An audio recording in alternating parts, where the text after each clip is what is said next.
This is Good Noticing.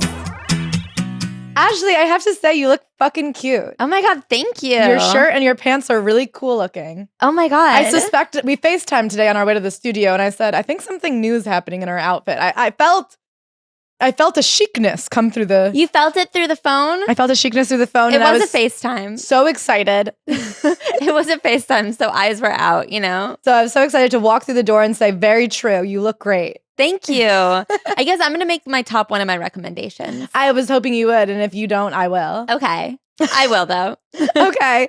I hope you're reading Kin for the book club in Boston this June, and also for the book club on Patreon. We'll be putting up our first set of conversation starters on the Patreon this week, in addition to finishing the Lindsay Lohan memoir.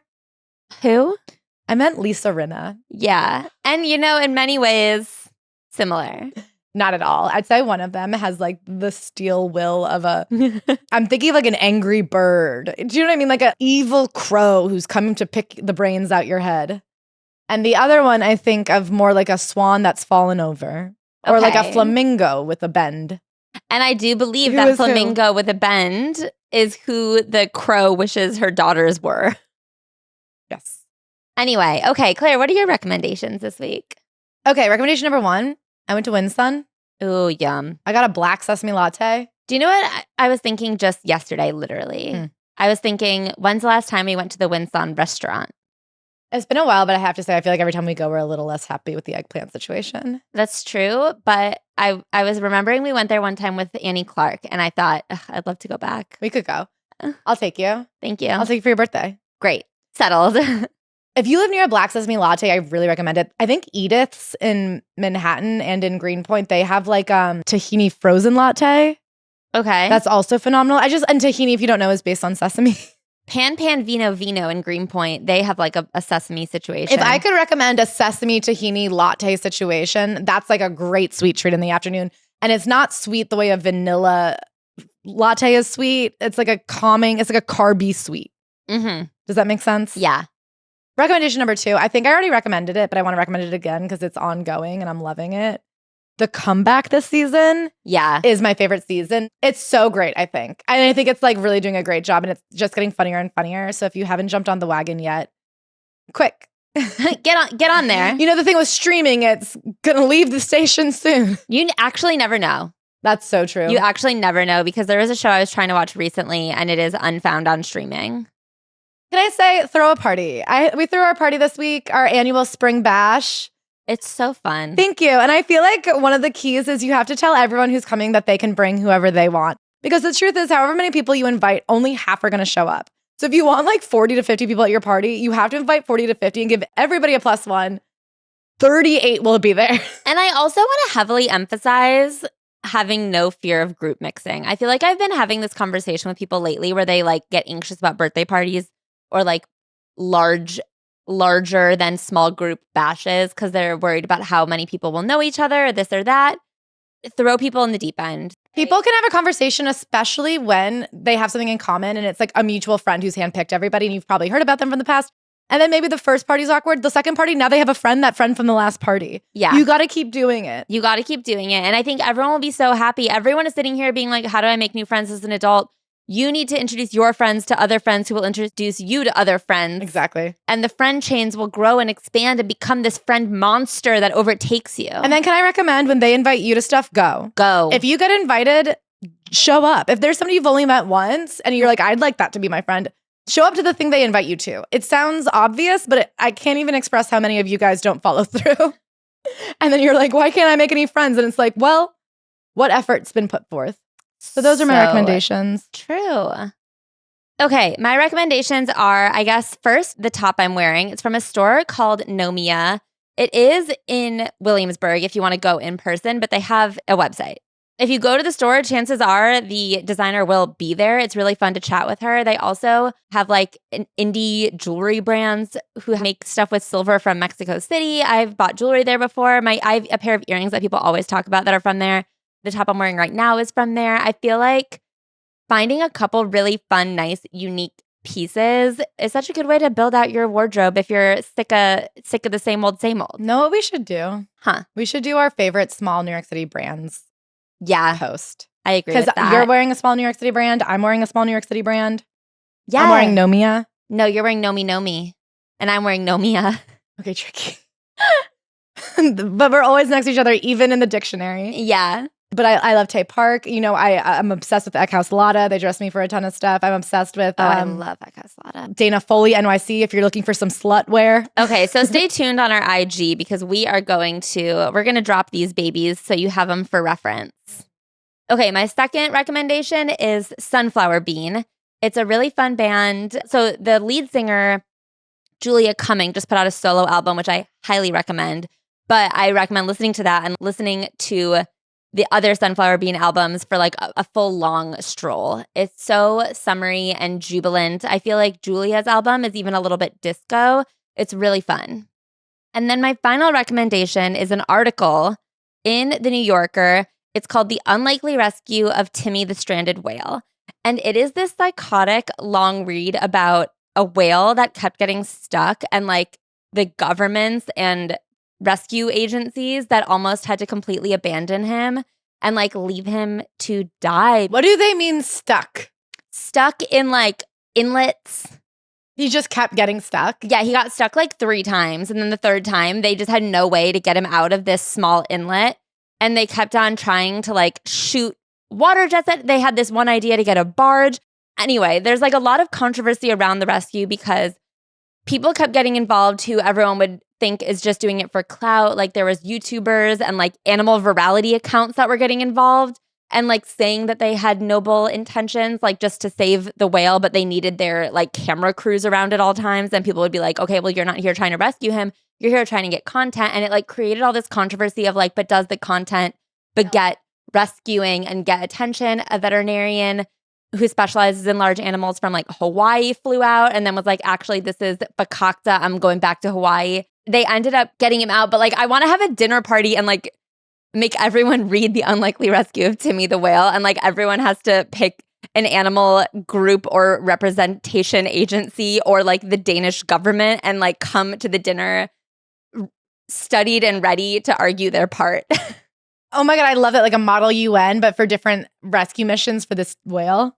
It's funny when an alive thing gets stuck and then everybody fights to rescue them. Because you remember the soccer team in Thailand? Yeah. People love, oh my God, I guess a bitch in a well.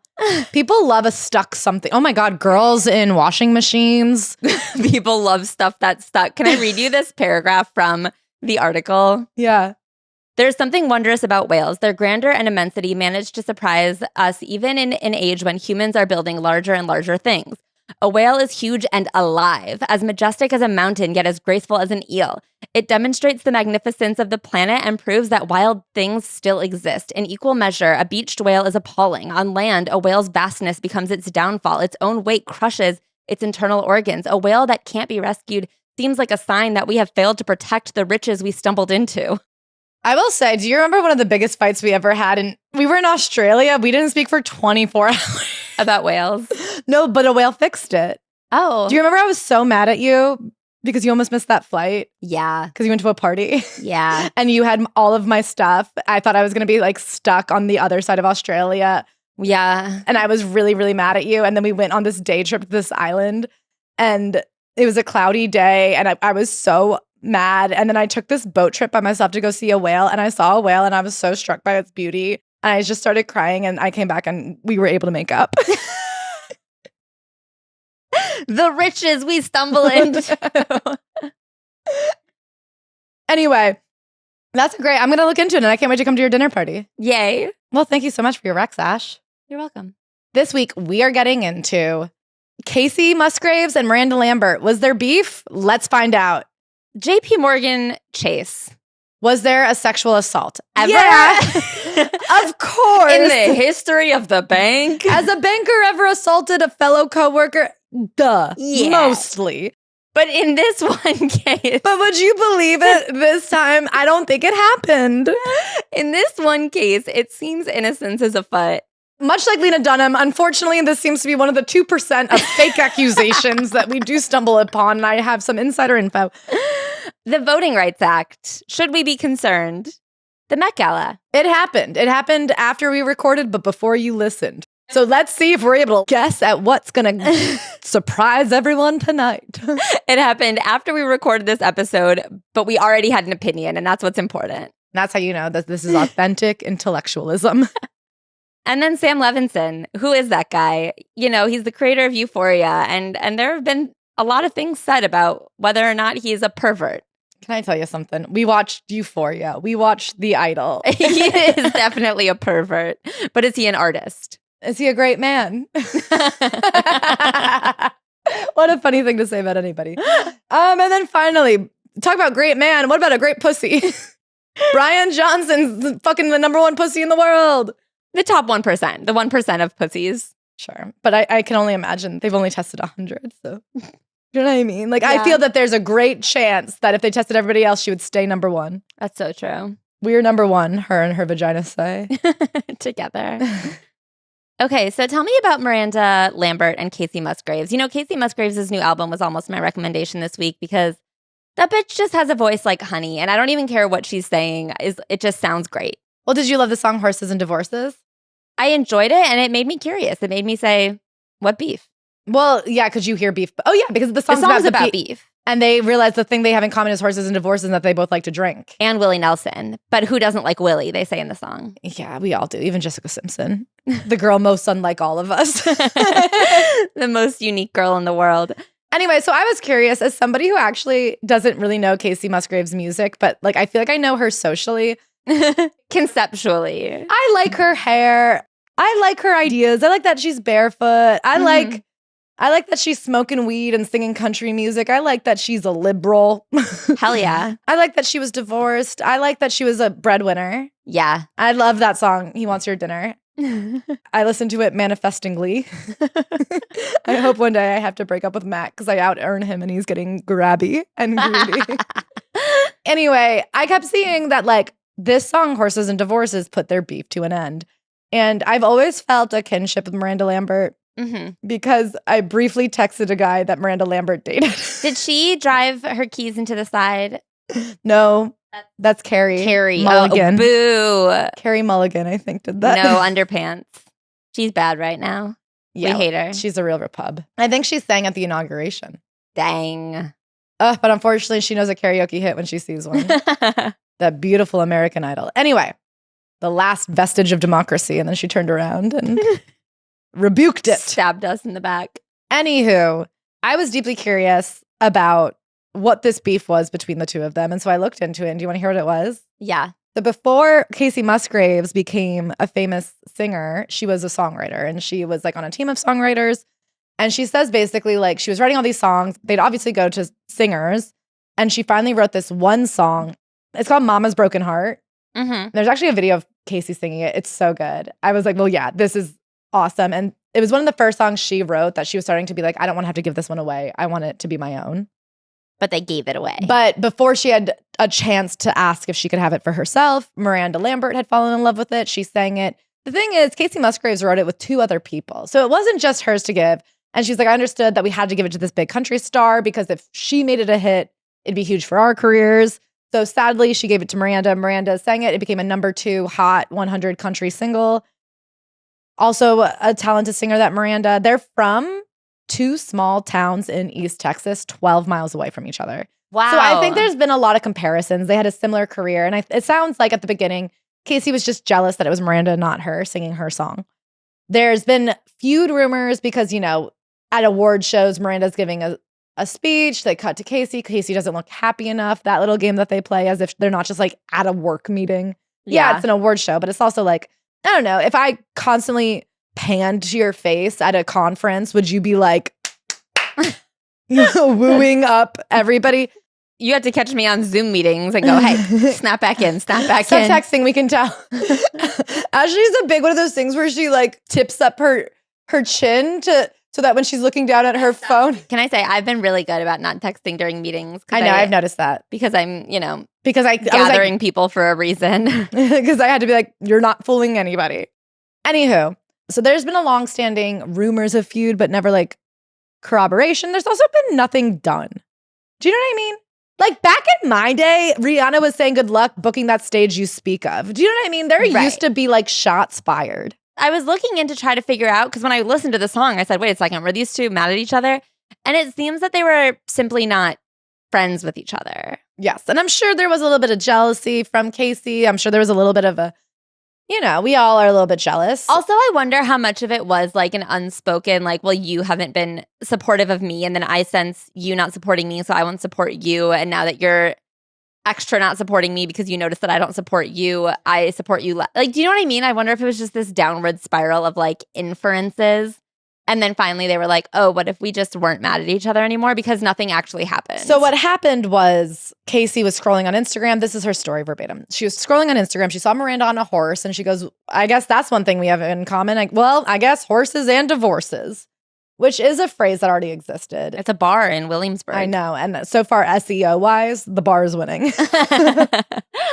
So she just sends Miranda a DM and she's like, hey, I have this idea for a song. It's about these two things. Do you want to jump on it with me? As Charlie XCX would say, we worked it out in the remix. I was doing some research. And so people are wondering, how true is this? It's a fun story. I think everyone loves it when women come together. 'Tis the season to triumph over evil. The evil being 15 years ago, one of you was more successful than the other. Totally. And how dare they? But what do you think? People are wondering if Kacey Musgraves is she capitalizing on the way people love to see? It's a little bit taking a page out of Taylor Swift. It's a little bit taking a page out of Charlie XCX. I mean, maybe. And then to that, I say, who cares, I think there is the grain of truth where for years she's been jealous of Miranda. And as you said, we can all share each other's Instagram stories. We can all be like, oh my God, loved this new album from my colleague or whatever. And I'm sure she did have to kind of swallow her pride a little bit and go, why have I invented this thing between me and this woman? Because 12 years ago, I felt, I think even in comedy, sometimes you're younger and you're like, well, can I do your podcast? And somebody's like, no. And then you're like, well, blah, blah, and then you go, oh, okay, well, I see why I couldn't do their podcast now that I have my own. And I don't know. I think you have to grow up and get over it. I know a lot of people like to have the revenge fantasy of one day I'll get successful and you'll be sorry. But I think if you're a healthy, well-adjusted person, what happens is if you get successful or if you grow up, you look around and you go, oh, well, I see it now from their perspective of like, I was not the one young gun asking for help. Right. Everyone in their whole lives was asking for help and there's only so much help. Yeah. I mean, you see it all the time of people going like, why couldn't this one person just do this one favor? And it's like, oh, because it's not. The Lena Dunham memoir. I mean, the Chappell Roan situation that wasn't even real. Yeah. When people were like, she can't take a photo with one kid. No, she can't set up a photo shoot in the middle of a hotel lobby when she's performing later and it's breakfast. And also she wasn't even this whole situation was fabricated. You know what I mean? When people are like, well, if this kid is upset, she should invite her to a private concert. And I'm like, oh, so every person that invents a situation gets invited to a private concert? That was really funny. People are really funny. Anyway, the point is you get older and you learn that you're not the only person. Yeah. And so I'm sure there is a grain of truth. And I'm proud of Kacey for learning how to market. Yeah. I guess, you know what I mean? She had the divorce album, right? Mm-hmm. And at some point, you can only have but so many divorce albums from one divorce. Right. Unless you're Kelsey Ballerini, who seems to keep breaking up with the same guy. They are very publicly messy in a way where you're like, girl, stop tweeting about your 27-year-old breakup. That's such a good point. You have to pick a side. You're either together or not, but you can't tweet 4 times in a row different things. I like that she does that. Well, I think that's good. I think some people only tell us when the big news happens. I love it when they come back the very next day and they're like, sorry about that, guys. We don't know who posted that. Like the Ken Urich of it all. Or even when Justin Bieber unfollows Hallie Kate. Hallie Kate Core. Actually, even when her boyfriend unfollowed her. Yeah. Sophia LaCourte Core. Should we talk about the Met Gala? Speaking of people at the top. Yeah, it's tonight. It's being mostly paid for by the Bezoses. I saw Lauren Sanchez has already given a speech. Thank God. On the technology of fashion and about the sustainable future of fashion. Finally, fashion gets sustainable. Lauren Bezos, an expert on sustainability and fashion. Something I really can't relate to is someone who genuinely believes that somebody else's money gives them an expertise. I can't fathom being her and being like, yeah, 2 years ago I married a billionaire and now I get to lecture you people about sustainability and fashion. And I get that she's technically the donor and the host, but I would be like, my job is to bring on the expert and introduce them. Don't these emperors know about their clothes? Don't they know about their new grooves? I just am so afraid I'm so shocked at what people are speaking confidently on. And that's why you've never been to space. Amen. I could barely take up space. Look at me sit crisscross applesauce in my own. In your own studio. In my own studio. Yeah, so tonight is the Met Gala. Lauren Sanchez Bezos and Jeffrey Bezos have controversially made themselves kind of the top dogs at this year's gala. And something that I find very interesting is the way that people are so furious with like the ostentatiousness of the Met Gala that they kind of bury what it ever was, what it's supposed to be. And you can choose to say that those things are not worth caring about. But I think that a lot of it comes from this like bizarre whirlwind of like looking to be mad at something. So you were telling me about actually the history of the Met Gala. And it was so interesting because I had never heard it this far back. I feel like when people start talking about the Met Gala, and they start talking about 20 years ago when Anna Wintour brought it, and it was much more of a casual, like, fashions night out. But you were telling me the whole history of the whole situation of the Costume Institute. So I think the most important thing is that historically, yeah, it's been like a big fashion event, but it's a fundraiser. And it's been a fundraiser this entire time. And it is like a wildly successful fundraiser that is kind of Anna Wintour's legacy. Like, obviously, she was hugely important in the history of Vogue. She is going to go down in history as like the editor, kind of. You know what I mean? Like, obviously, her time at Vogue has been very important to like the history of the magazine, but her time at the Met Gala and like with the Costume Institute has been so pivotal in changing the trajectory of this entire part of the Met. So the Costume Institute, it was originally a part of a theater in Lower Manhattan where they were putting on plays in English for immigrants. And when would this have been? The 1930s. Okay, wow. I guess back in the day, there was much more theater because there was way fewer film. It was affiliated with the Neighborhood Playhouse. They would stage classic plays in English, helping immigrants assimilate. So they would use these historic costumes, and they were trying to preserve them. And in the Playhouse, or like in the belly of this theater, they were like, this is not a good place for preserving like intricate costuming. So they started working out these exhibitions with department stores. And they would put them on display in department stores. And then eventually they moved into a wing in the Met that was kind of this like ugly little sister wing of the Met that like all of the other curators would sneer at and be like, nobody gives a shit about this area. And then especially once it became the Costume Institute at the Met, they were like, that's not even real art. This is like the fucking Metropolitan Museum of Art. Why do we have this clothing nook? Because it was on the Upper East Side now, they were able to gather interest from more elites, and they started doing this fundraiser and raising money to like continue preserving the costumes. Then Eleanor Lambert, who was a premier fashion publicist, started calling it the biggest night in fashion. Then she got Diana Vreeland, who was with Vogue, on board, and she started making it this like who's who of fashion. So with this publicist and with Vogue kind of combining to elevate this night, it became this like massive, like everyone who's anyone in fashion is like traveling in for this fundraiser. Under Anna Wintour, it became an even bigger spectacle. And now it raises like an obscene amount of money that last year they raised $31 million. I think over the past couple of years, they've raised like $150 million, enough to like keep the wing afloat. They spent like $50 million on this massive renovation to like the entrance and an expansion of the Costume Institute. So now this like kind of off to the side little sister wing of the Met, the Costume Institute is one of the first things you see when you enter like the newly renovated entrance. Wow. So it's become this massive deal like because of the work that people have put in to make fashion like a serious and well-funded art, essentially. And I think it's really interesting to look at like what art is allowed to be celebrated almost. Because right now I feel like people are really stuck on like the ostentatiousness of the night. And you can't deny that it is ridiculous. It is massive. People spend hundreds of thousands of dollars to just like show up and have their picture taken. But ultimately what they're doing is raising money to fund the Costume Institute. And this year the theme is fashion as art, which I think is kind of like a statement at the criticisms of the Met Gala itself, who are always so mad about how much money goes into this night because it is a fundraiser for a form of art. And I think when you look at like what art people are okay with funding, it's really interesting to look at because we just got so mad at Timothée Chalamet, right, for saying that like ballet and opera don't bring in money. Meanwhile, these are historically inaccessible and expensive forms of art that like now are being viewed as these underdogs that everyone should celebrate and appreciate.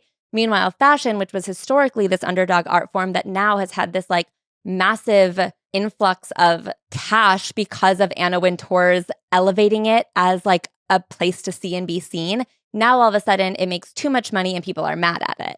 Do you know what I mean? And obviously, there are reasons to be upset with like who's funding it. People are mad that the Bezoses are involved.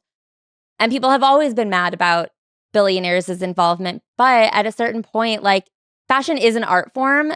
And like who is going to fund it?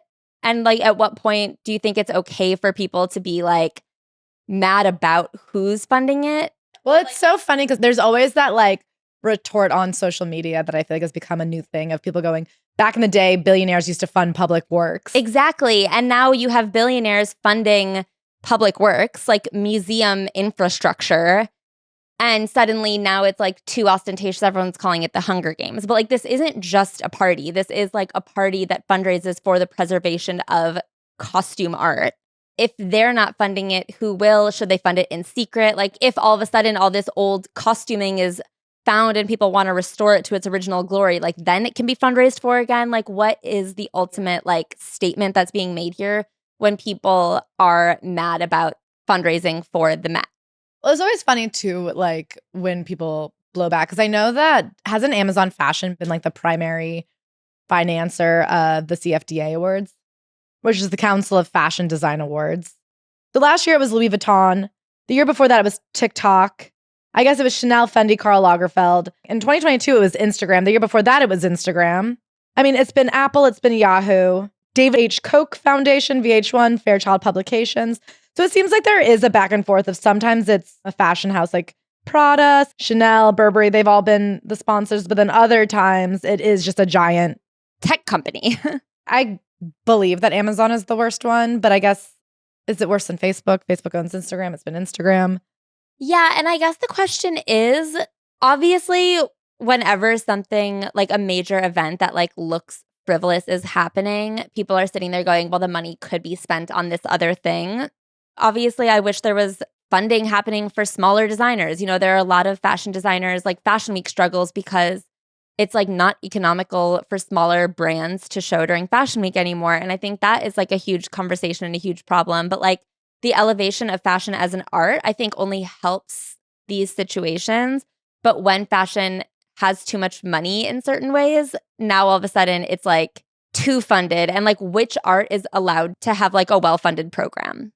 I think the thing that people are mad about is, of course, because Amazon is such an evil company. And with the marriage to Lauren Sanchez Bezos, which is like, we just covered the profile of her in the New York Times where they're like, why isn't she allowed to be happy? Which was a tongue-in-cheek article, but she is so specifically in your face, which feels like a slap in the American public's face when she's like flaunting her wealth when we're in such a tough time of economic crisis and when so much of the wealth that she's flaunting has been gotten through like exploiting workers. Mm-hmm. Do you think it'll effectively sanitize her image, though, to keep like putting her next to Anna Wintour, to keep putting her next to La Roche? You know what's funny to me? Have you heard the rumors that Zendaya is skipping the Met Gala in protest? No. That's what people are liking to believe about her. I love and I'm that like, idea. La Roche is like newly best friends with Lauren. Yeah. He's dressing her. It's hard to say. Okay, so one thing I've been thinking about is the way that obviously this like Lauren Sanchez Bezos article, like billionaires are a lot more in our face than they have been in years past or like decades past. But also like the function of media has changed so much currently than it was in decades past. Before, when billionaires would just like have all their money and go to an island, we also didn't have social media where you could see everybody's every move. So like, would they have existed that way had there been these other avenues for attention? It's like hard to say. I think that the people who appreciate the art and like the costuming for the art and the costuming have an understanding of like art and history and understand who is a tacky loser marring the space. But are those the people whose opinions matter? If everybody at Vogue is like, well, we've got to be nice to Lauren Sanchez Bezos because she pays everybody's salary. Does it matter that the people in like the basement of the Met are like, well, we think she's tacky, or does it matter that she's effectively buying off all of the criticism?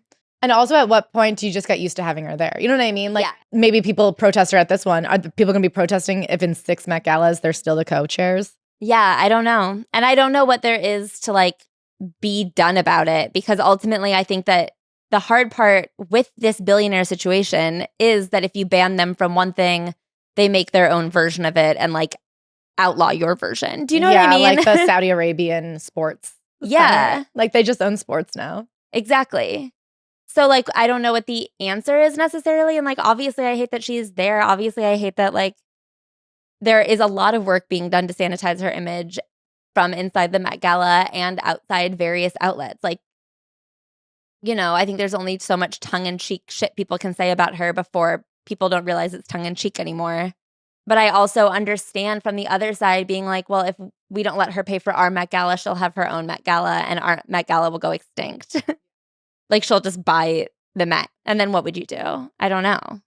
Well, good luck to her. I hope she looks beautiful tonight. I'm sure she will. She always does. Boobs up to here, hair up to there. It's art, baby. Speaking of billionaires taking over, if you don't vote for them, they'll just buy their own vote. What's going on with voting rights? Lay it on me. Let me have it. Okay, so the Voting Rights Act of 1965 has been challenged.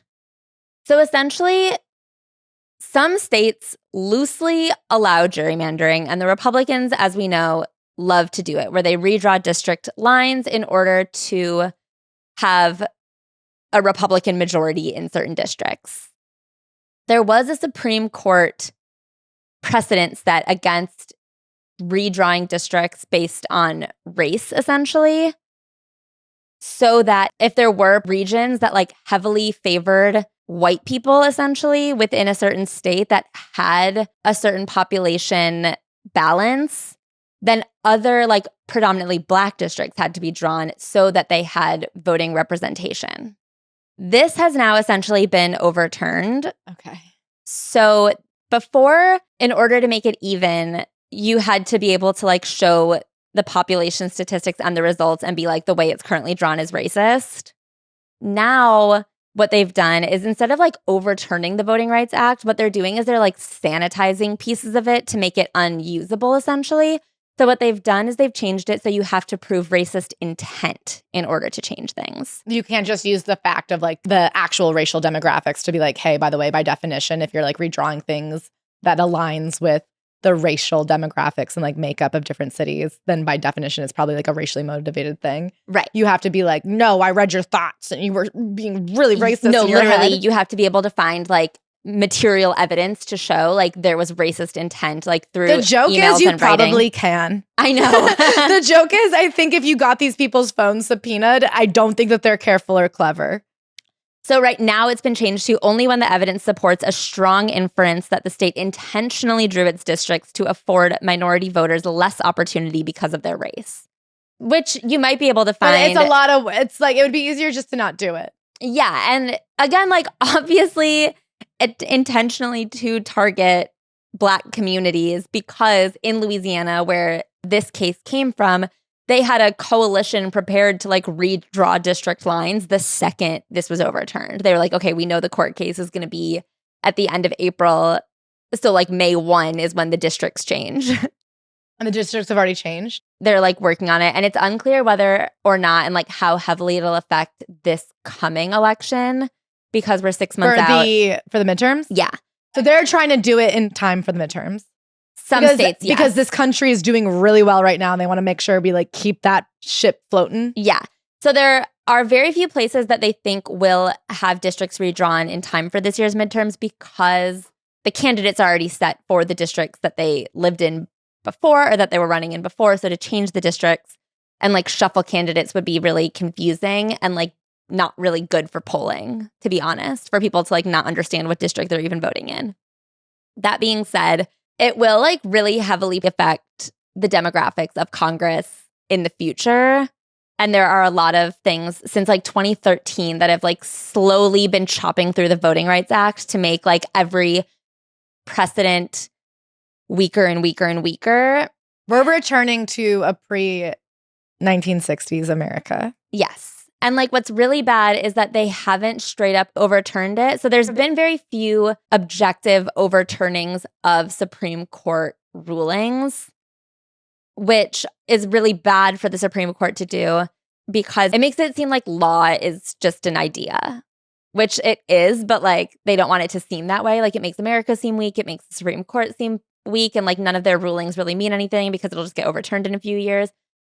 So they have like a rate of like 2 overturnings per year or something, which is pretty standard with like the history of the Supreme Court. But what they're doing is going through and just like undermining all of these rules. So they're not flat out overruling things like they did with Roe v. Wade, where they like flat out said the original ruling was a mistake and this is now overturned. They're like collapsing everything into this like absolute hodgepodge of bullshit where like there are no long-standing laws anymore and everything is like based on a flimsy precedent that the Republican majority can do whatever they want. So that's the update there. Okay, sounds good. Is everybody having fun? No, Ashley, you know they're not.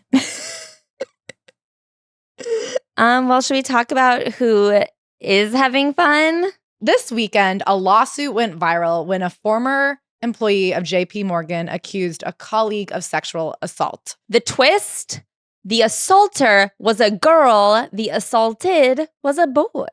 Yeah, you don't see that every day, folks, especially not outside of high school. So obviously people were quick to pick up the story, specifically because there were tons of lurid details. So I don't want to make it about me. Quite literally, don't put me in this story. But I will say my experience of this story, if you haven't seen, was essentially that because I'm one of the last standing human beings on Twitter. Yep. Live from Twitter, Claire's reporting. She's there.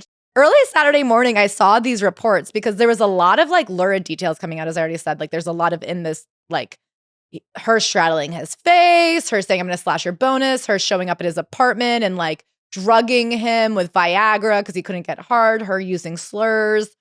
It was intense and her photo was right there. And she is a very attractive blonde white woman. And so it is shocking. It's shocking to see these things. And I saw all of these claims and I saw this photo of her and I saw the accusations and my spidey senses said, Claire, why don't you just double check if this is true or if this is just some weird AI thing that is going viral within the Twitterverse. So I Google it. And sure enough, this seems like a real person. Her LinkedIn pops up, the woman's LinkedIn pops up, and then her Instagram pops up. So I go, okay, I think this person really exists. This isn't just some AI woman they made up. And then I see articles citing the lawsuit against her. They're all coming out of India, which I clocked as I go, okay, this feels like maybe just some, you know, those Facebook posts that go viral that like, they were like, this fat dog was saved by a squirrel and Ozempic. The incredible story. And then it gets, you know what I mean? Yeah, I know. I know what you mean. Like the squirrel was in the garbage and he jabbed the... Yeah. Anyway, so I was just double doing my fact checking that this wasn't an Ozempic dog situation. Yeah, I'm like suspicious already. I go, it's weird that this isn't being picked up by more sources because, of course, JP Morgan is an American company. I'm not seeing anything I recognize. Yeah. So then time passes and it's being picked up by Daily Mail. Once it's been picked up by Daily Mail, it becomes proliferated, I think, throughout the U.S.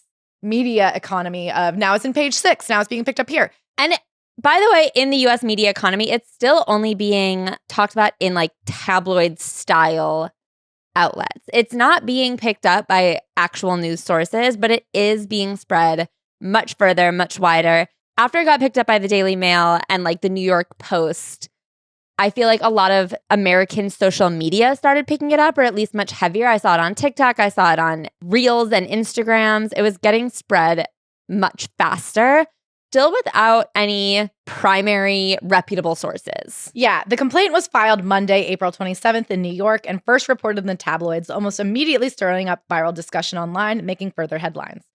According to the Daily Mail and later the New York Post, the suit was filed by an ex-employee of JP Morgan, identified only as John Doe out of purported safety concerns.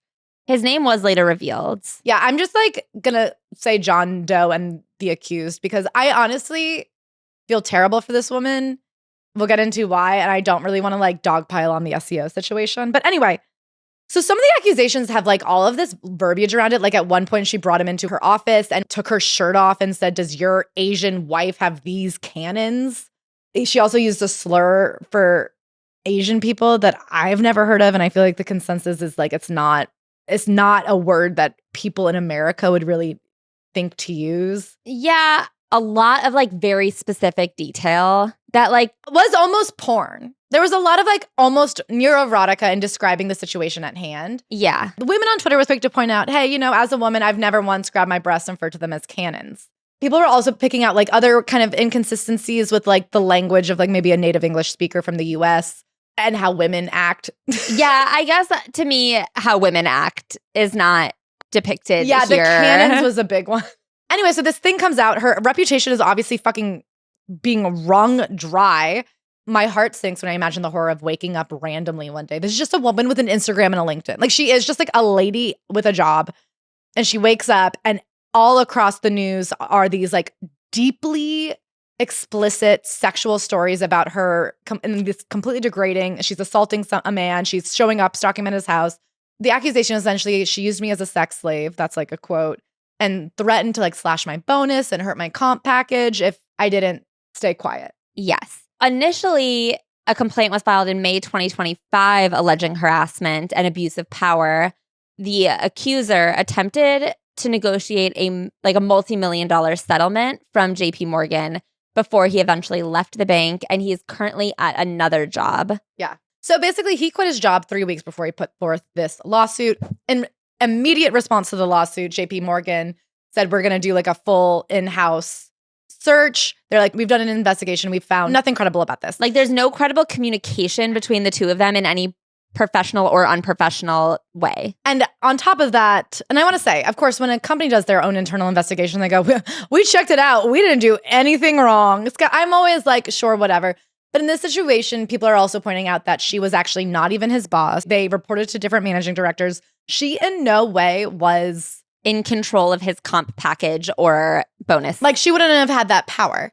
And then upon this investigation, they take back his lawsuit for quote unquote corrections, and they have not yet refiled it, which would suggest they agree that the things in the lawsuit can't be proven or corroborated, or they don't even stand by them anymore, and they have yet to put forth their new lawsuit. Since then, something that's also been found is there's this website called like askalawyer.com, which is an AI lawyer. And as they say in the fine print, not even that fine, by the way, this isn't a lawyer and it's also not confidential. And anything you say to us can be used as an example for other users of this website. It's kind of a chat GBT just for like the idea of law. They found that a couple years ago, he had put in very similar accusations. And he said an executive at Morgan Stanley had assaulted him. And he goes, what do? I was used as a sex slave at Morgan Stanley. Do I have a case? How do I bring this forth? If I signed an NDA, could I still do it? Nobody will take my case on. And in this example, the accused was a man. So listen, I'm not a lawyer. I don't want to lean a gun on it. I don't want to say this man's lying. Of course, men do get assaulted. I think it's just as serious as anything else. I don't think anyone should use their professional power sexually to lord over anybody else. But that being said, it seems like this is something this guy just fucking made up. It's been pointed out that he's had like 10 different jobs in 10 years. He really flits between different careers. It seems suspicious that he would try to sue one bank for sexual assault and then go to the next bank and try to sue them.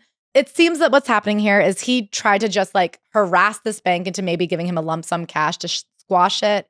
When they made it clear they were fighting back, he has retreated and we don't know where he's going next.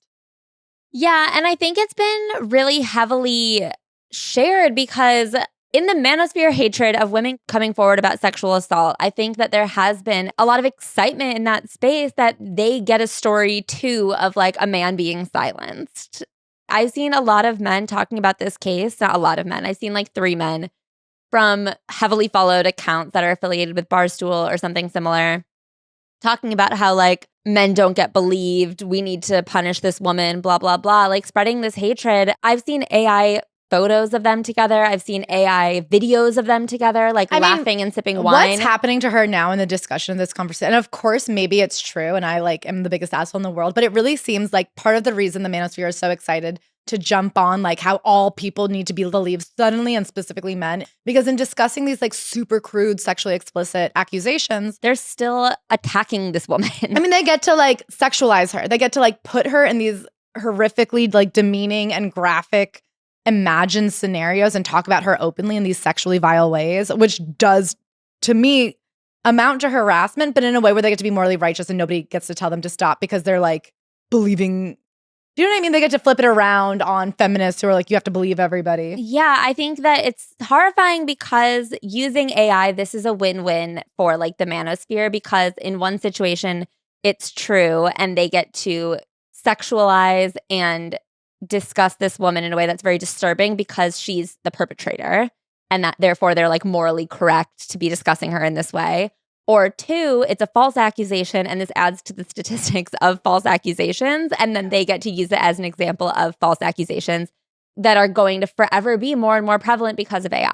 And it does fall in line with like, I mean, when teachers date their students, like when female teachers date their students, it's not like anybody ever worries about those kids and the actual impact that it would have on them emotionally. They're excited to talk about women in these like kind of porn ideas of like, oh, the hot teacher. Like the discussions when women are accused very rarely come from that side sincerely with empathy and like concern for the victims. It's always like this loophole of a way you get to speak sexually about a woman. Mm-hmm. I know that this is a headline that is out there and people are discussing and it's scintillating and has been picked up by like, of course, Daily Mail and Page Six, who are the quickest to jump in there and blow up a woman's face and her whole life. So we're not saying her name on purpose. And listen, if we're wrong, if I'm wrong and it turns out— Yeah, I'll eat a crow. God bless. I don't think anybody should be assaulted, and I will say sorry. But my suspicion is this was somebody who was doing a misguided cash grab. It blew up, and the only thing it took down is like an innocent woman. Mm-hmm. Anyway, should we talk about Sam Levinson? Speaking of taking down an innocent woman, Sam Levinson is the creator, the director behind HBO's Euphoria. He created the show The Idol. He is a movie director, and there's been a lot said about him and the way he sexualizes women. Yeah. So we did a dip dive. So he is— You're not even? Nope, we're dipping. His father is Barry Levinson, a film director who is an Oscar winner. He directed the movie Rain Man. He directed Good Morning Vietnam, Diner, which, fun fact, is my dad's favorite movie. No. Yeah? I thought it was Chef. No, that's just a movie he watches a lot. Like a meeting in a mode situation. Like if you were at Jeopardy and the question was— Diner. The answer was Diner. The question would probably be, what's Jim Hamilton's favorite movie? Exactly. Oh my God, we should watch it with him. Okay. He doesn't listen this far into the pod, right? No. He usually listens to the first segment and then he calls me and goes, topics weren't interesting to me this week. Okay, great. I just want to make sure that I'm not going to have like a biased experience if I ask him about his favorite movie. And then I say, well, you're not my target demographic. And so now he actually changed it and he calls me and he goes, I know I'm not the target demographic, but topics weren't interesting for me this week. Which, as a podcast trying to get global domination, it is important to consider him. I agree. You know what my mom does? She did this to me the other day. She goes, what do you think about that Lena Dunham memoir? Which is actually much worse. It's actually much worse to have a parent call you and say, I'm deeply interested in hearing your thoughts on these topics. Oh, you have worked very hard on packaging them neatly. Not for me. Anywho, Sam Levinson was a teenage drug addict. He got sober at like 19-ish. He read a quote I saw that was like, you are the amalgamation of your actions. And he suddenly went, whoa, does that mean I'm an addict? Huh. But that really changed his life. It's the very Green Lights vibes of like, sometimes something just hits. It's just like crazy to think he'd been in rehab multiple times at that point. But that was the sentence that made him rethink everything. You never know what it's going to be. That's really where you're at, not what it is. That's so true. So he originally wanted to be an actor, and he has been in a couple of his dad's films, and then he started writing and directing. His first film was called Another Happy Day. It debuted at Sundance to pretty bad reviews, and yet it still won a screenwriting award. And what's crazy to me, you know, when the first time I heard about what's it called? Another Happy Day. Another Happy Day. When? When Lucas Gage came on this podcast. Yes. He saw that at Sundance, and that inspired him to email Sam Levinson, which inspired him to get Assassination Nation, which got him into Euphoria. Yes. Which I just started. Does he come back after that first episode? Yeah. I don't know if a lot, though. Another Happy Day had a huge cast of like real famous people. I was shocked. Yeah, it was pretty star-studded. It had Ellen Barkin, Kate Bosworth, Ellen Burstyn, Thomas Hayden Church, Jeffrey DeMunn, Siobhan Fallon Hogan, George Kennedy, Ezra Miller, Demi Moore, and a couple others. But those are like some big fucking names, no? Yeah. I mean, those are some really big names. I guess a lot of people owed his dad some favors. And again, I think it's important to note that this script won him the Waldo Salt Screenwriting Award. But this movie has a 47% on Rotten Tomatoes, which I know Rotten Tomatoes is like a kind of nonsense metric these days, but also a 46 out of 100 on Metacritic. Like, it did not receive rave reviews, but it did launch his career as a screenwriter. So after that, he did Assassination Nation, which also premiered at Sundance and got the People's Choice Award at Toronto International Film Festival. Then he wrote on his dad's show, The Wizard of Lies, which is always helpful. And then Assassination Nation starred Odessa Young, Suki Waterhouse, Harry Neff, and Abra. And, oh my God, and it had Maude Apatow, Coleman Domingo, Bill Skarsgård, Joel McHale, Bella Thorne. Wow, okay, fun. It was mostly about high schoolers. And it was really interesting to me because this is like the thing that always freaks me out. Is this one thing to write one movie about high school girls? I am like, why are you, a 45-year-old man, obsessed with high school women? He really fixates on high school. And they're like sexual liberation. Yeah. Which, listen, I had a great uncle who was kind of a pervert, and he really believed his mission in life was to teach sex ed to kids. And I was always like, sure, but why your mission? Do you know what I mean? He was like, it's really important that kids have an idea about sexuality, and that's like the key. And I was like, I don't disagree, but why you though, Ken? You know what I mean? It kind of freaked me out a bit. And I have that similar thing. Like, I was reading all these interviews and I get, okay, so he has one about a dysfunctional family. Then his second movie is Assassination Nation, which is about high school girls.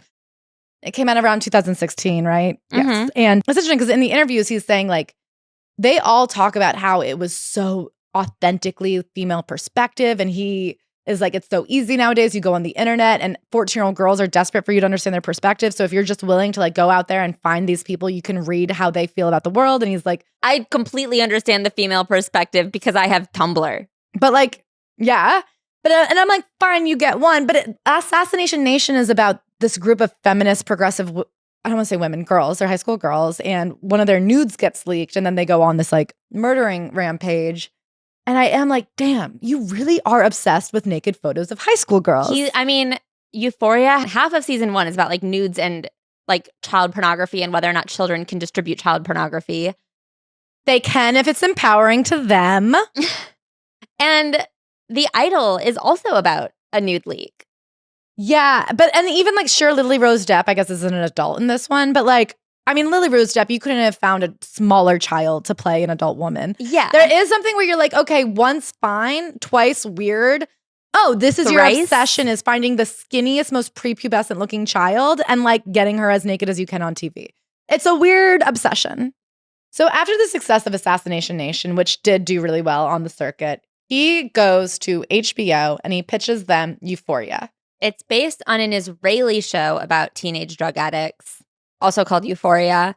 And he was developing this show, allegedly, with Petra Collins, a music video director and photographer and artist, who was supposed to direct Euphoria and I guess largely influenced the aesthetic of the show, especially season 1. And the aesthetic of the show, I feel, has changed. I watched 5 episodes from season 1, a little bit of season 2, and then I started season 3. It looks different. She has claimed that she was dropped from the show, but they went forward with her vibe. It is a distinct vibe. I mean, critics praised it as frenetic and visually stylish. And it is like so interestingly shot. Mm-hmm. And she is a director. And like the glitter tears, I think, is her thing. Yeah. And, you know, she is like a young phenom that came out of the Tumblr era. And this show feels very much like the child of that world, like the Gen Z child of the Tumblr era. And so to have so much credit be from this woman who no longer is associated with the show is suspicious. Yeah. So the show was a smash hit out the gate. It received a lot of criticism, especially for gratuitous nudity of people who were portraying minors. But it also got people talking and was a heavily watched show, which is kind of the point of TV. So things that have happened that are since interesting are Barbie Ferreira, speaking of Tumblr queens, after 2 seasons, parted ways. There was a lot of gossip and rumors that it was like a big blow up and it was a contentious leaving. But she came out and has since said like it wasn't contentious. We just mutually decided that there weren't any more interesting storylines for her character Kat, that as an actor, she had kind of plateaued, that it initially had been filmed and she was like a main character. And if you go back, I just rewatched for the first time. Like season 1, she was definitely a main character. I mean, she's like the second episode is all about her. Like she really is a huge part of season 1. And then by season 2, it seemed like she had been reduced to a friend of, and it did not seem like it was moving forward first. So she left for season 3. That being said, even though she publicly says that she just felt that her character was no longer like a central story or having interesting arcs, she would rather do like smaller films where she could explore her craft. She didn't go to the season 2 premiere and supposedly walked off set during season 2. Yeah, of course. And I will also say that like, even though that's clearly like the mutual agreed upon network approved thing to say so that she doesn't get in trouble or, you know, it's a small industry, no bad blood. When you think about what that means, that this character who was created as like a main character, this is a huge show with a lot of crazy storylines. We've got Rue doing drugs in Mexico. Like, you know what I mean? This idea that they couldn't come up with anything.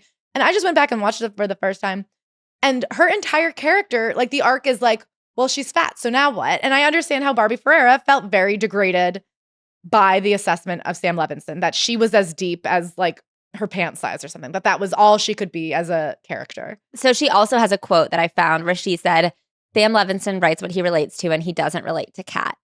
I think her choices were to either like be his representation of fat people or not have a story at all. And it seems like because she didn't want his myopic view of what she could be, then he said, well, that's it. There's nothing else. The other thing is this show takes forever to make. It's this fucking fortune. They shoot for 9 months, which is, to me, a lot for an 8-episode show. I've never heard of it taking a full month to shoot a full episode. That's kind of crazy. That's crazy. You could do an entire film in a month. And she was like, look, it's just at the end of the day, not worth it for me to give up 9 months of work a year to be this like D-list character on a show that isn't pushing me creatively. So good for her for leaving. Mm-hmm. There's a lot of drama rumored on the cast, and she was kind of the first. Yeah. There has been a lot of commentary about the gratuitous nudity from various cast members, both main and guesting. So it first started with Sydney Sweeney. She wasn't necessarily being critical of Sam Levinson because not all men were obsessed with naked high school girls. Some of them are doing it for the right reasons, and that's to tell the story of these high school girls who are always naked. Because only a 42-year-old man gets them. Exactly. Because he read Tumblr. Because he's on their blogs reading about 14-year-old girls who love to be naked, so he gets it. He knows you want to be naked. Let them. I think this Sydney Sweeney quote got taken out of context, but it was initially kind of portrayed as one of the first from cast criticisms of Sam Levinson's love for naked teenage girls, where she was saying that sometimes there will be a scene where Cassie is supposed to have her top off, and she'll be like, this feels like it's too much. And he'll go, oh, okay, totally, keep your top on.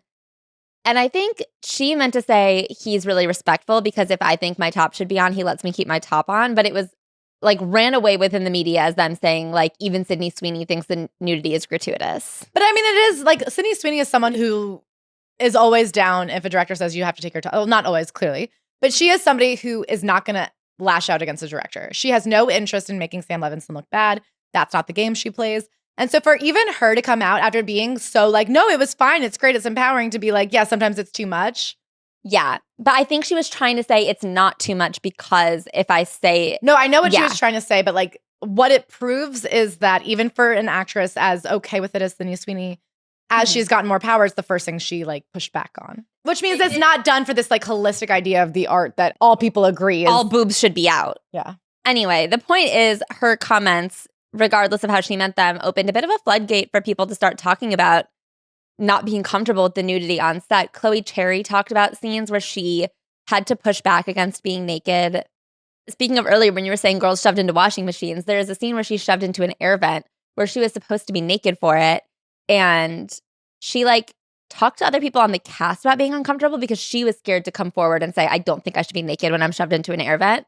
And Chloe Cherry is a sex worker that he found her in porn, which again, what do you mean she is, and I mean, it's just her body, but she has an incredibly tiny prepubescent looking body. That's her thing. She looks barely legal.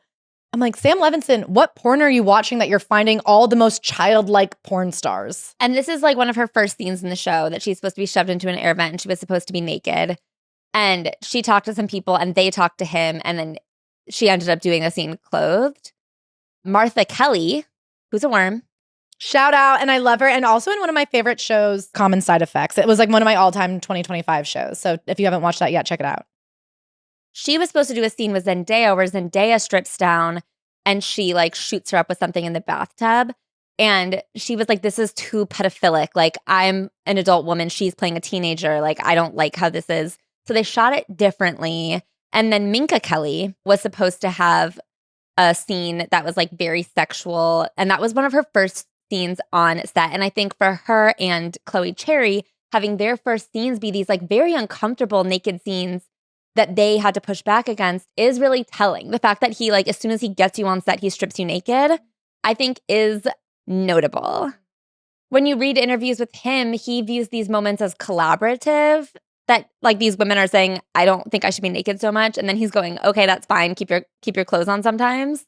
But also, I'm sorry, like, which seasons are these? Because when we're talking about like Chloe Cherry, she was in season 2, correct? Mm-hmm. So at this point, like when Euphoria became a huge hit, suddenly these kids have power and they're not, they're early 20s, but like 7 years ago, Sydney Sweeney was pretty young and unknown, but I think maybe the first season gave them all enough success so that season 2, they could come back and like do boundaries. Yeah. It doesn't sound like Sydney Sweeney was pushing back until later in the show. And so with Sydney Sweeney pushing back, then he's getting new characters in like Minka Kelly and Chloe Cherry and saying like, okay, well, let's get the newbies naked because they can't say anything. They're not even in the show yet. And like they had to uncomfortably bring it up. So another interesting fact that I know from around this time that I just know because I happen to know this person personally is I knew a girl not well, but she was Sam Levinson's writing partner. Mm-hmm. And she was his like writing assistant, which is quite a common job in the industry. And very often I like know a bunch of like these men, they'll always have this woman who like helps them write. And it's very much, if you've ever watched BoJack Horseman, it's that scene where like the dolphin writer's on the floor like trembling and Diane has to like coax him out and be like, okay, interior day. That very good. But she was his assistant and she helped him with Assassination Nation. And then I remember, because we had a mutual friend, they were like, oh, she's writing this TV show for HBO about teenagers and they're all on drugs. And I was like, okay, whatever. And then, of course, it turned out to be Euphoria. And I was like, oh, wow, I guess good for them. And then I know for season 2, she wanted writing credits. But Sam Levinson's whole thing is that he writes the thing himself. And she was very much like, you would have never gotten this done without me. Like, you're a mess. I completely helped you write it. At the very least, I deserve like a writing credit. And I think, does season 2 have a writer's room? I don't know. Should we look it up? Yeah. The only other person besides Sam Levinson with a writing credit on Euphoria is Hunter Schafer. Interesting. She co-wrote one episode with him. So he takes all the writing credit and she wanted some credit and then they ended up parting ways. And I remember me and my friends were all like kind of rolling our eyes because at the time we were like in our early 20s trying to make our way and she was like suing HBO and we were like, well, that's quite an off the cuff way to start a career. But I don't know that I'd make an enemy of HBO right away. But I like, listen, I get her frustration and so she left. But I do think he is a man who's very happy to take credit from other people. I also think he is someone who is a little bit high on this like lone wolf twisted genius. From the sick and twisted minds of... Exactly. Do you remember when that's how they promoted The Idol? That's literally what they said, from the sick and twisted minds of Sam Levinson and The Weeknd. That was like actually a title card that they were putting in the teaser episodes. Okay. From the sick and twisted mind. And that show was sick and twisted, and we'll get into it in a second. Anyway, yeah, so keep going. Okay, he is someone who like likes seeming fucked up. It's funny because he's never really been like lauded across the board, but I guess he's always upset people. Like I saw a lot of the criticisms against One Happy Day is like, they're like, these people are so unlikable. This is so fucked up. And then, he does Assassination Nation. And it's of course like, people are like, oh my God, he loves to be shocking. Yes, and he loves to respond to people, which I think is really interesting. That's a pattern I found. I don't think it's something of note because I read an interview with Sam Levinson going into Euphoria season 3 where the interviewer said, how much are you engaged with online chatter? He says, very little because ultimately I care about the work and I love my family and that's what gives me the most joy in life. Like, okay, pageant queen. You love your family. What the fuck are you talking about? Okay. If you love your family, get on the internet and make your kids Instagram famous. Literally. So I found that interesting because Malcolm and Marie is a movie where it's pretty much two characters the entire time in conversation, where the man, Malcolm, is like pretty verbally abusive to Marie, who is Zendaya. It's shot in black and white. And it's about an actor, and part of his kind of like breakdown during this movie, I haven't seen it, but I read about it, is that he is freaking out about a review of his like last project and referring to the white lady at the LA Times. Assassination Nation was predominantly positively reviewed. The usual LA Times movie critic did not review it. It was another woman. A white lady? Who is a white lady. And after seeing Malcolm and Marie, a lot of people reached out to her and said, is this fucking play about you? And so she did an interview with Vulture where she talked about the uncomfortable experience of like basically Sam Levinson using this Malcolm character as a mouthpiece to like spew vitriol at negative reviews. And she's like, ultimately, this character wasn't me. It definitely didn't have very many similarities to me other than having reviewed a movie at the LA Times. But she also has like pretty negative things to say about Malcolm and Marie. And I find it really interesting the way that like not just her, like that she's doing this interview with Vulture because so many people were like, I think you're the one from Malcolm and Marie. So for him to have written so much blowback at this reviewer from his previous movie into his next movie to claim that he's not like aware of online chatter is like ridiculous. It's interesting because in this piece, the main thing she comes around to with Malcolm and Marie is that like Malcolm is spewing a lot of vitriol at Zendaya's character, a lot of vitriol at the reviewer. Like he is a violent and like angry person, but ultimately then they just like go to sleep. And she's like, he does seem like a stand-in for Sam Levinson to just like air his grievances. And then at the end of the day, there are no consequences. And like for Sam Levinson, what have been the consequences? Like he does pretty upsetting things. And like a lot of times gets really negative reviews. And like all that ever happens is they give him a different show with a bigger budget. Like it's always the next thing. And he gets like even more money than before. So let's talk about The Idol. Yes. So one of the interesting things that happened with Euphoria season 1, Euphoria season 2 was they went to write Euphoria season 3. And then there was a couple of strikes. And then Angus Cloud died, which is heartbreaking. And that kind of set them back. So they were not able to shoot for a few years. And then I think because so many of the people have become such big stars, when they shot season 3, it was quite disjointed because they had to shoot everybody separately. All the storylines of the main characters separately. Because now, when you think about it, Jacob Elordi, Sydney Sweeney, Zendaya, they're all like some of the biggest stars in the world. I really feel like, and this was a huge help to Zendaya for getting her like adult hat on. And I think that's one of the reasons she still like reveres Sam Levinson. Does she? Because didn't she not even stop at the premiere this year? She's said really kind things about him in the past. And I think this year she like put more distance between them. But I think she's still like publicly. She did Euphoria and a movie with him. Yeah. While season 2 of Euphoria was shooting, The Idol was shooting. So The Idol is a show that he created with The Weeknd. Mm-hmm. And he wasn't going to direct it, and he barely even wrote it. He kind of came up with the concept, and then they hired this director, Amy Seimetz, to come in and do her own vision. So she's doing it, and everybody on the crew says she was kind of screwed over, that they didn't give her a big enough budget. They had really ridiculous demands. They wanted her to fit some bill. Basically, I think what they wanted was for Sam Levinson to be the writer-director of it, but what they got was her, and like anything she did that wasn't him, they were pissed. She has a pretty strong track record of like sexy psychological thrillers for girls. So anyway, but 80% through. They had shot all but one episode. Yeah. It was a 6-episode series. They were 80% done. She suddenly leaves. There was little explanation for the shakeup except for reports that The Weeknd, who was co-creator, felt the show was heading too much into a female perspective. So he was frustrated that his character, who is like this cult leader who has a sexual relationship with Lily Rose Depp's character, he thought he wasn't getting enough screen time and that they weren't focusing on his character enough. The irony is the reason he wasn't getting as much screen time was because he was busy preparing for a world tour. He like literally just scheduling wise couldn't be more in the show. So apparently they kick her out and then they bring in Sam Levinson and he rewrites the whole thing. And people on the crew were saying it was like a nightmare production because they changed things every day. Sometimes there'd be as many as 20 rewrites. And this was happening even under Amy. So under Amy still with like Sam as like the EP, they still were rewriting the show constantly. And they would just like shoot one-off lines and be like, we'll figure out the rest of the scene later. Like they were shooting tons and tons of stuff and then being like, we don't even know what's going to be in the final cut, like what this scene is even about.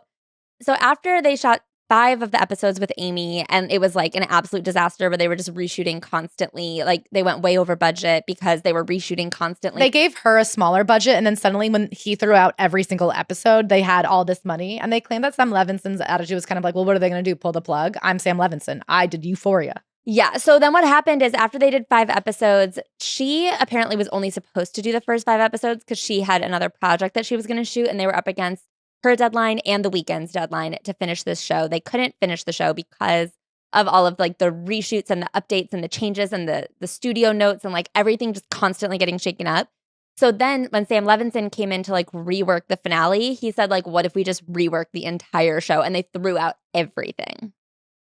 They wanted to tone down the cult aspect of the storyline and pivot into something else entirely, dropping the feminist lens through which the show was being told.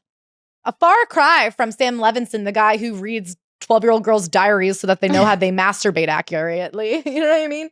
What happened to wanting to tell female stories? One of the crew members said it's such an extreme that it's like there is no message. There is no point. They're just trying to see how much of a reaction they can get. They like doubled down on the sexuality to the point where even the crew was like, I feel really uncomfortable. I wouldn't have worked on this if like some of the scenes that they ended up not doing was like they wanted a scene where Lily Rose Depp has an egg in her vagina and she's not allowed to crack it all day. And the only reason they didn't film it is because they couldn't figure out how to like show a vagina in her egg technically. They had a scene where she gets like the shit beat out of her and she like begs him to keep raping her so the music's better. People were like, it really became like this twisted, sadistic porn. And I watched a couple episodes this weekend. It's very bad. It's this weird thing where like there's absolutely no interiority for this woman. She's a pop star. She's supposed to be like in the vein of Britney. And all she is sexual. And she's like so sexual. I'm not saying that's untrue, but there's never another side. It's like sexuality for porn's sake and not sexuality because she's like this complicated woman who's like uses her sexuality and then has her sexuality used against her. Like all she is like. It's interesting because we watched the first couple of episodes of Euphoria, and for how much that show has spun out, it starts off really good. Like where these characters are coming from, like it's extreme, but it makes sense in a way, like in a heightened reality of like troubled teens. You know what I mean? And the way that Skins worked, like Euphoria season 1 worked. And I feel like The Idol was the complete opposite, where like none of these characters, like nothing about them made sense. Like it felt disjointed. I have to say, I thought Lily Rose Depp was really good in it, actually. Really? I really thought, like, given what she was given, I thought she was quite emotive.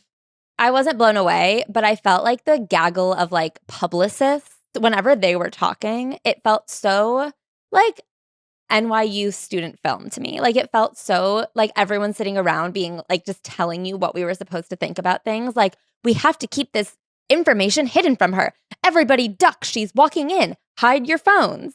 Like it felt shot and acted by people who like weren't even sure what, and I don't think they were sure where they were going with this or like what was happening or who their characters were, but they were all just like saying words in like an unconvincing way that was kind of just like propping up a narrative that hardly even ever came through to make sense. I guess Lily Rose Depp did a pretty good job, but the way that like the people around her had to sit there and be like, and she's the #1 pop star in the world. Well, I just don't think she was given that much with her character because there was like, she was just like a skank who missed her mom. Yeah. That's all there was there. Anyways, it was just so interesting to see how far he's come from wanting to like do these women justice. When you think about Assassination Nation, which is about these progressive women who are like defending their own honor, to being like, here's a woman, the first thing we know about her, tits out. Second thing we know about her, come on face. Third thing we know about her, loves to get raped in the name of her music.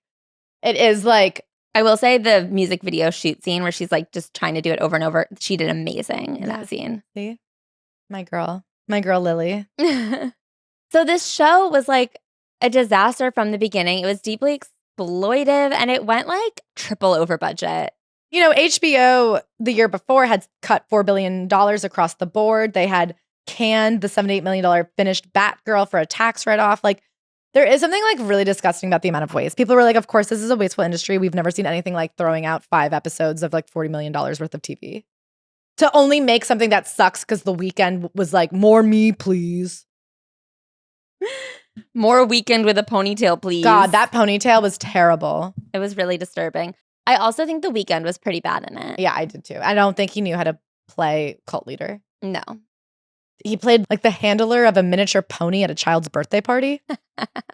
That's what he reminded me of. Yeah. He reminded me of not a restaurant owner, but like a restaurant manager who like fancies himself the owner and like kind of wants to have a table for only important people, but like also someone reserved it for their grandma's birthday party and you can't turn Nana away. She reserved the table. A Peter from Vanderpump Rules vibe. Yeah.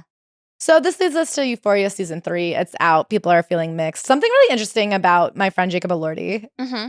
He called Claire the most beautiful girl in town. He didn't say that, but close, allegedly. Claire's very beautiful, and Jacob Elordi has good noticings. I'd say not everybody's noticed, has been my experience. Anyway, he, a few months ago, was like teasing the upcoming season of Euphoria, being like, it's so great. I'm so excited. I can't wait for you to see it. He's such a genius. And since then, he's done almost no interview press, except for one thing where on camera, he's like, yeah, it's a different character, and I don't know if I did a good job in it. So we'll have to see what people think, which is an interesting about face.